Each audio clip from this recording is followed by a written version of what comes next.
तो पुढचाही प्रश्न आहे राज्यातल्या ठीक आहे. पायाभूत सुविधांबाबतचा आहे, तोही घेऊया म्हणजे आपल्या दोन्ही मुद्दे आपल्याला एकत्रित घेतील. तोच आहे का पुढचा प्रश्न? ठीक आहे. तर वेगवेगळ्या योजना प्रकल्प आणताना राज्याचा आर्थिक डोलारा सांभाळण्याची मोठी जबाबदारी सरकारची असते, पण गेल्या वर्षभरात आर्थिक पातळीवर सुद्धा काही आव्हानांचा सामना सरकारला करावा लागतोय असा आरोप विरोधकांनी सातत्यानं केलाय. सत्ताधारी विरोधकांची याबद्दलची मतं आपल्याला माहितीच आहेत, पण सामान्य जनतेला याबद्दल काय वाटतं हे या सर्वेच्या माध्यमातून आम्ही जाणून घेतलंय. तर हा प्रश्न नेमका काय आहे? राज्याची आर्थिक परिस्थिती सांभाळण्यात सरकार यशस्वी झालंय का, हा या सर्व्हे मधला प्रश्न आहे आणि त्याबद्दल लोकांना काय वाटतंय त्यासाठी काही पर्याय सुद्धा आम्ही दिलेले आहेत. प्रश्न परत एकदा आपण स्क्रीनवर पाहूयात. राज्याची आर्थिक परिस्थिती सांभाळण्यात सरकार यशस्वी झालंय का आणि त्यासाठी जे पर्याय नेमके काय देण्यात आले होते ते स्क्रीनवर पाहूया.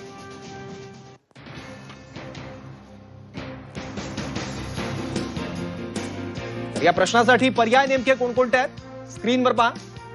पहिला पर्याय अत्यंत यशस्वी, दुसरा पर्याय आहे बऱ्यापैकी यशस्वी, तिसरा पर्याय सरासरी, चौथा पर्याय अपयशी आणि पाचवा पर्याय पूर्ण अपयशी. राज्याची आर्थिक परिस्थिती सांभाळण्यात सरकार यशस्वी झालंय का या प्रश्नाच्या उत्तरासाठी हे 5 पर्याय देण्यात आलेले आहेत आणि जनमताचा कौल नेमका काय, लोकांना काय वाटतं, त्यांनी काय उत्तर दिलंय ती आकडेवारी आता आपण बघूयात स्क्रीनवर.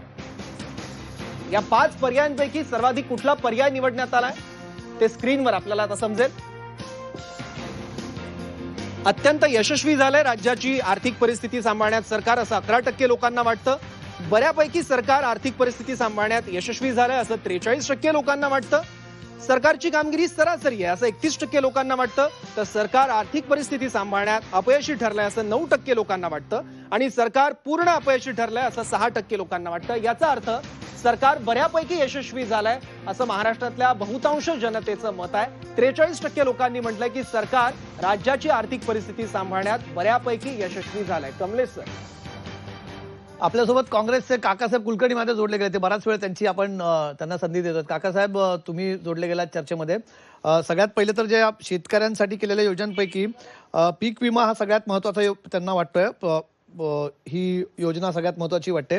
नंतर मत्स्य व्यवसायाला शेतीचा दर्जा देणे 32% लोकांना वाटतंय की सगळ्यात मोठी आहे. जलयुक्त शिवार 18% लोकांना वाटतंय आणि कृषी समृद्धी योजना ही 12% लोकांना वाटते. तुम्ही याच्यावरती काय तुमची प्रतिक्रिया आहे?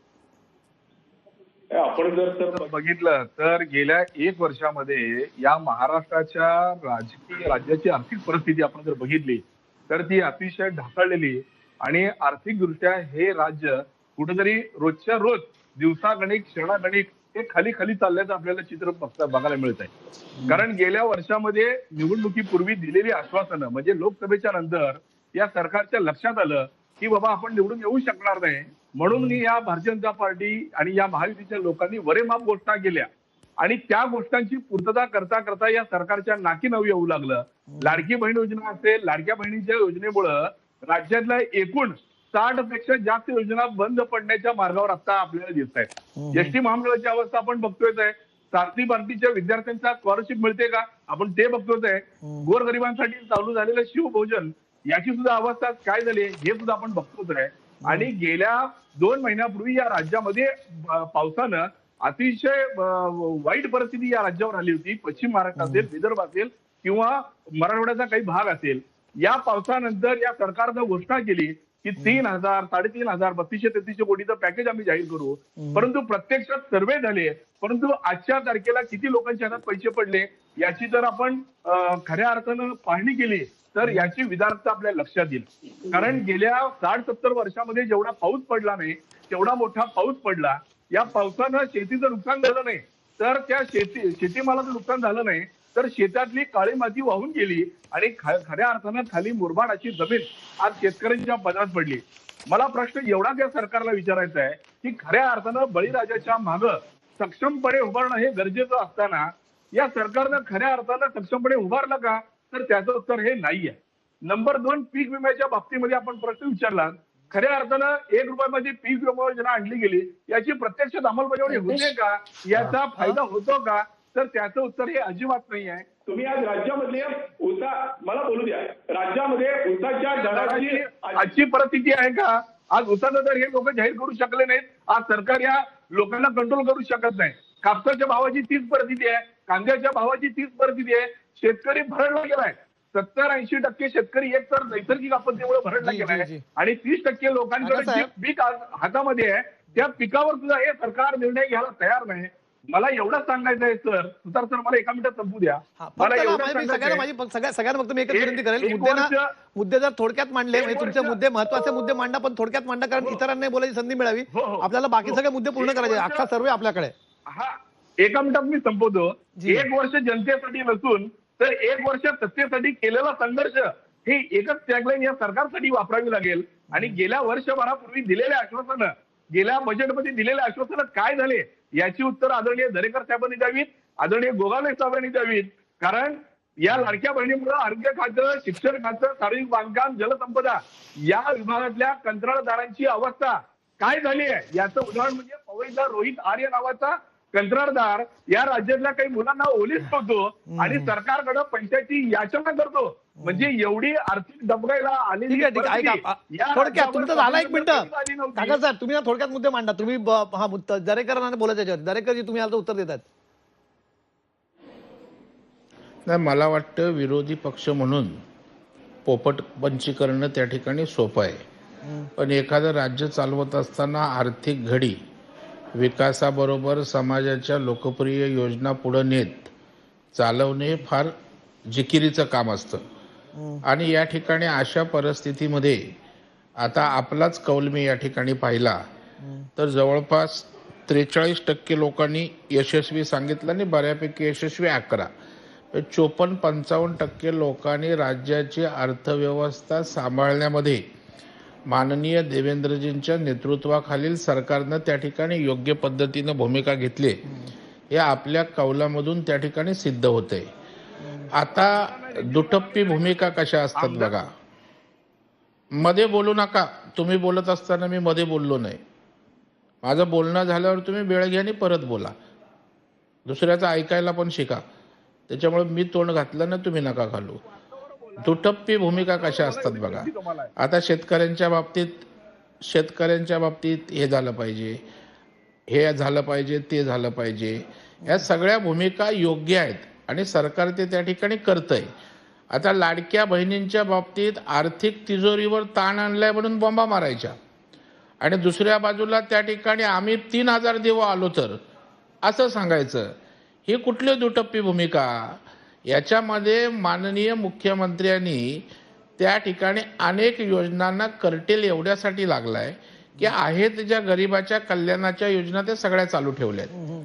तथापि ज्या ठिकाणी अनावश्यक योजना होत्या किंवा ज्या पुढे ढकलल्या तरी चालतील अशा योजनांना त्यांनी कात्री लावली. वाईटपणा आपल्या सहयोगी पक्षाच्या आमदाराचा घेऊन सुद्धा. आणि त्याच्यामुळे आपण बघाल की आर्थिक शिस्त लावणं हे जे असतं त्याच्यामध्ये आम्ही लोकप्रतिनिधी नाराज झालो, काही ठिकाणचे विभाग त्या ठिकाणी नाराज झाले आणि अशा परिस्थितीमध्ये त्या ठिकाणी राज्याला पुढे नेण्याचं काम माननीय देवेंद्रजींच्या नेतृत्वाखाली या ठिकाणी होतंय. आपण मगाशी बोललात आव्हानं संकट, आपल्या महाराष्ट्राला आव्हानं संकट सातत्याने या ठिकाणी येत आहेत आणि देवेंद्रजींच्या तर 5वीला त्या ठिकाणी पुजलेली आहेत. परंतु प्रत्येक आव्हानाचं अत्यंत ताकदीनं त्या ठिकाणी मुकाबला माननीय मुख्यमंत्री देवेंद्रजींनी केला. मराठा मोर्चा त्या ठिकाणी असेल, त्या ठिकाणी ओबीसी नंतर मोर्चा असेल, त्याचबरोबर वंचित उपेक्षित घटकांच्या काही मागण्या असतील. मुख्यमंत्री म्हणून त्या ठिकाणी जे सामाजिक संतुलन राखलं गेलं पाहिजे ते कसोटीचं काम असतं. म्हणजे त्यामुळे सर्वांना समान न्याय देण्याची एक तारेवरची कसरत त्या ठिकाणी असते.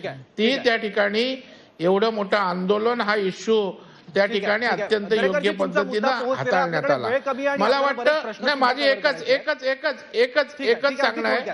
माझी आपल्याला एवढीच विनंती आहे की महाराष्ट्राचा मूड काय आहे, देवेंद्रजींच्या कामगिरीचं मूल्यमापन व्हावं. इथे भावनिक उणीधुणी श्रेयदाय राजकीय काय आहे ते आपण बोलू, रोज एकमेकांवर बोलत असतो.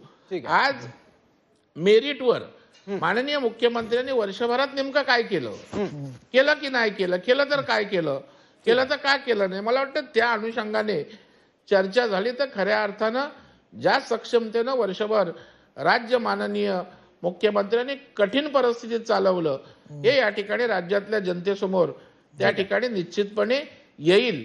त्याच्यामुळे कंटेंट्सवर चर्चा व्हावी असं कमलेशजी माझी तर आपण या तेच ठिकाणी करतोय. आपली आपल्याला आपली विनंती चर्चा ही त्याच्याबद्दलच आहे. जेव्हा चर्चा होईल तेव्हा तुम्ही शब्द वापरला ना, तुम्हीच एक योग्य शब्द वापरला, मूल्यमापन.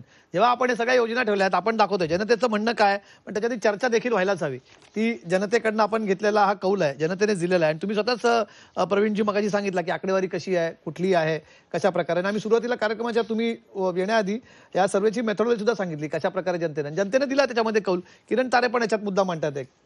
नाही, आर्थिक शिस्त जेव्हा विचारतो ना कमलेशजी, मला एक फक्त याच्यामध्ये प्रवीणजींचं लक्ष एका गोष्टीकडे वेधायचं आहे. महाराष्ट्राच्या जीएसडीपीच्या जवळपास 17 ते 18% कर्ज आपल्या डोक्यावर आहे. 23% घेता येतं हे मला मान्य आहे. पण महाराष्ट्र हे मुळातच श्रीमंत राज्य असल्यामुळे आपल्याला त्या मर्यादेमध्ये आहे. पण जेव्हा आर्थिक शिस्तीचा विषय येतो तर तुम्ही म्हणताय आर्थिक शिस्त चांगल्या पद्धतीने सांभाळली, ते प्रत्यक्ष स्वरूपामध्ये दिसतंय का, त्याचं दृश्य स्वरूप दिसतंय का? महाराष्ट्रातल्या रस्त्यांची अवस्था बघा, महाराष्ट्रामधल्या रिअल इस्टेटचे रेट बघा. मुंबईमध्ये आज मुंबईसारख्या शहरामध्ये कुठेही 50 लाखाच्या खाली घर मिळत नाही. सामान्य माणसाला जर घर घ्यायचं असेल तर त्याला ते परवडत नाही. ही शिस्त फक्त रिअल इस्टेटच्या डेव्हलपमेंटसाठी आहे की ही शिस्त आणखी कोणासाठी आहे याचा पण विचार झाला पाहिजे. जेव्हा कर्ज आपण घेतो आहोत आणि खरं म्हणजे याच्यामध्ये गंमत अशी सगळ्यात मोठा ज्याला आपण पॅराडॉक्स म्हणतो, विसंवाद ज्याला असं म्हणतो, विसंगती ज्याला म्हणतो, की भारतीय जनता पार्टीची फिलॉसॉफी किंवा भारतीय जनता पार्टी कशावर काम करते, भारतीय तत्वज्ञानावर काम करते. आणि भारतीय जनता पार्टीने चार्वाकाच्या एका तत्वज्ञानाला कायम विरोध केला. चार्वाक ऋषी काय म्हणायचे आहेत, ऋणम कृत्वा घृतम पिबेत, कर्ज काढा पण तूप प्या, दष्टपुष्ट व्हा, त्यासाठी कर्ज काढा. हीच पॉलिसी भारतीय जनता पार्टी वापरते. म्हणजे ज्या तत्वज्ञानाला तुम्ही विरोध केला ते कर्ज काढून तुम्ही राज्याची समृद्धी करू बघतात. समृद्धी होत नाहीये तो भाग वेगळा, कर्जही वाढतंय आणि कुपोषण पण वाढतंय. पण ही मग विसंगती. किरण, पण चर्चेमध्ये आपण जो सर्वे बघितला, ज्या लोकांनी आपल्याला हे समोर आलेलं आहे की त्यांनी त्या आर्थिक कामगिरीला फार चांगली तिथे हे मिळाली. तिथे बसून. बऱ्यापैकी यशस्वी म्हणतायत, तर मी तर बऱ्यापैकी असं यशस्वी बघतो, गट. मला कमलेशात एक मुद्दा जोडायचा मला आहे वाटतं की कमलेश हा एकदा अभिजितला बोलूयात ना प्रवीण. येतो तुमच्याकडे. प्रवीणजी एक मिनिट फक्त बोलतो. मागच्या वर्षभरामध्ये ज्या लोकप्रिय योजनांचा फार मोठं वारं आलेलं होतं, वेगवेगळ्या योजना आल्या आणि त्यानंतर निवडणूक झाल्यानंतर जी आर्थिक शिस्त लावायची गरज होती ती राज्याला लावण्याचं काम देवेंद्र फडणवीस यांचं सरकार करतंय. आणि त्याचंच प्रतिबिंब आपल्याला झी 24 तास आणि जेडीएसच्या सर्वेक्षणात दिसून येतं की लोकांना वाटतं की अर्थकारण अर्थसंकल्प समजणारा एक चांगला नेता या राज्याला मिळालेला आहे आणि तो शिस्त लावतोय. ते आपल्याला वेगवेगळ्या निर्णयातून दिसतंय. या वर्षभरात कुठलीही लोकप्रिय योजना न घोषित करता आहे त्या योजनांना व्यवस्थित सुरळीत करणं आणि विकासाच्या मार्गावर घेऊन जायचं काम हे सरकार करताना आपल्याला दिसतंय. ठीक आहे दरेकरजी, मी तुमच्याकडे सुद्धा येतो, पण आपल्याला इतरही काही या सर्वेमधले प्रश्न बघायचे आहेत. आणखी 2 महत्त्वाचे प्रश्न आपण बघूयात. एक महाराष्ट्रातली समस्या आणि दुसरं त्यावरचं उत्तर आहे जे सरकार देतं. हे 2 प्रश्न आपल्याला बघायचे आहेत. कारण कसं आहे,